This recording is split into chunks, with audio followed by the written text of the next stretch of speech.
Hello students, I am Rajkumar. Today I am going to teach you the next poem of class 12th named My Heaven. It was composed by Rabindranath Tagore, an Indian poet. In this poem he describes about an ideal country. According to him, an ideal country should be those which are refrain from all bad habits, and an ideal country should be free from the bond of caste, class, and colors, and the knowledge should be free. There is no bond of knowledge. तो इस तरीके से बताते हैं किस तरीके से एक जो है आइडल कंट्री होना चाहिए। आदर्श कंट्री बहुत अच्छा ही प्रेजेंट किए हैं इन्होंने आइडल कंट्री को। तो देख सकते हैं कि इसमें केवल 10 लाइन की पोएम है। There is only 4 lines here's and और दूसरी लाइन्स को अगर देखेंगे तो 6 लाइन इधर है। पूरी पोएम 10 लाइन की है। ठीक, तो हम शुरू करते हैं पोएम को।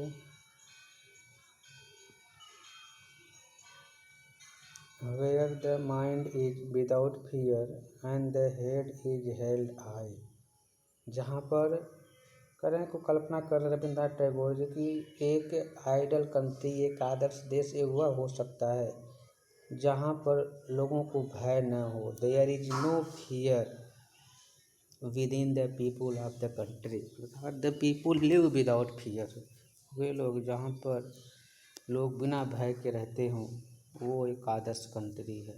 And the head is held high, और उन लोगों का सर हमेशा सम्मान से ऊंचा रहता। They're respectful people. Where knowledge is free, जहाँ पर ज्ञान जो है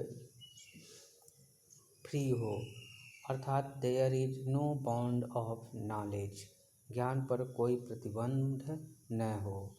या फिर the knowledge should not be costly, ज्ञान को कॉस्टली न बनाया जाए, लोग जब चाहें उसको प्राप्त कर सकते हों। इस तरीके का देश जो है एक आदर्श देश के अनुसार हो सकता है और वह स्वर्ग के समान होगा, ऐसी वो कल्पना करते हैं। Where the world has not been broken into fragment by narrow domestic walls, कह रहे हैं कि एक आदर्श दुनिया, एक आदर्श कंट्री जो स्वर्ग के समान तब होगा जब वह दुनिया जो है छोटे छोटे टुकड़ों में बटा हुआ न हो। The which kinds of fragments the writer talking about? तो he talks about the fragment of caste, class and color, अर्थात वह देश जहाँ पर लोग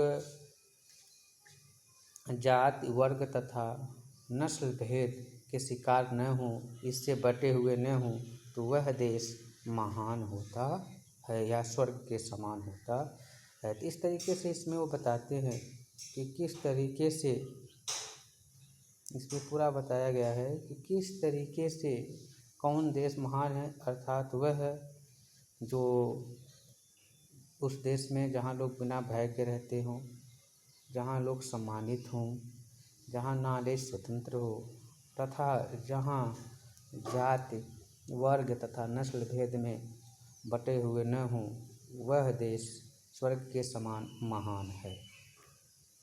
next,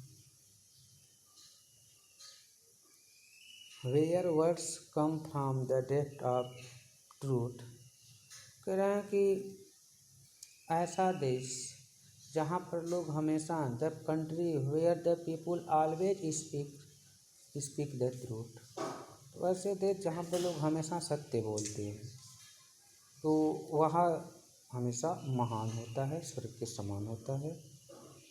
where tireless striving stretches its arms towards perfection, जहाँ पर ऐसे लोग रहते हों जो तब तक अपने अथक प्रयास को रोके न जब तक वो परफेक्शन अर्थात पूर्णता को प्राप्त न कर लें। अर्थात जब तक उनका कार्य कंप्लीट न हो जाए तब तक वो अपने अथक प्रयास को रोके न, अर्थात तब तक वो अपने हाथ को फैलाए हुए हों। इस तरीके से लोग अगर रहते हैं तो वह देश, वह कंट्री स्वर्ग के समान लगेगा। Where the clear stream of reason has not lost its way into the dreary desert sand of dead habit। जहाँ पर कि रीजन, जहाँ पर लोग तर्क से बात करते हों, बिना तर्क का बात न करते हों, तर्कपूर्वक बात करने वाला देश ही स्वर्ग के समान है। अर्थात वह देश जहाँ पर लोग जो स्पष्ट तर्क देते हों, वह तर्क उस बुरे विचारों, डेड हैबिट, वह विचार, वह परंपरा जो ख़त्म हो गई है, वह संस्कृति जो ख़त्म हो गई है और जो पुरानी हो गई है, उसके रेगिस्तान में, उसके बंजर में, सूखे में वह तर्क अपने आप को न खो दे तो वह देश महान होता था। अधिकांशतः क्या होता है कि जो लोग तर्क करते, तर्क मतलब होता है लॉजिक, वही सत्य होता है।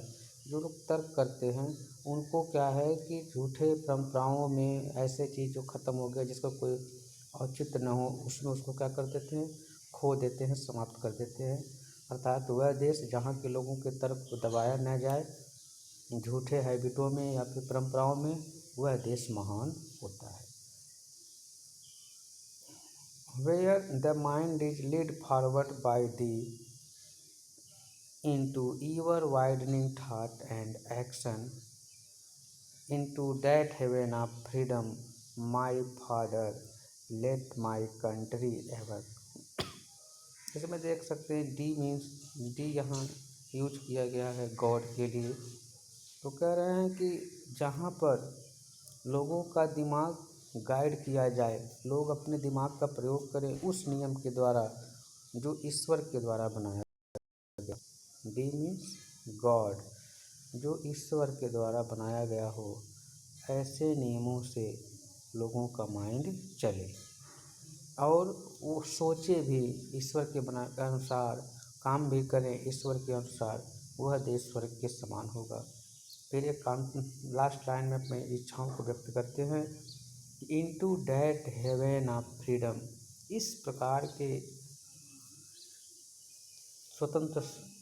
स्वतंत्रता के स्वर्ग में मेरे परमपिता परमेश्वर अर्थात ईश्वर, लेट माई कंट्री एवं मेरे देश को जगा दो। अर्थात तो कल्पना करते हैं कि हे प्रभु, हे ईश्वर, इस तरीके से कंट्री में मेरे देश को जगा दो। तो कहाँ?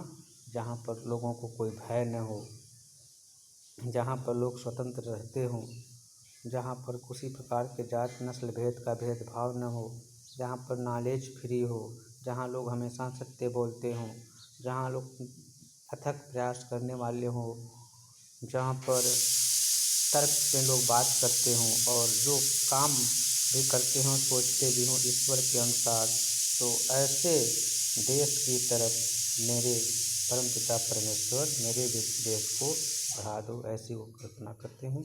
इस तरीके से ये समाप्त होता है। Nice day, best of luck.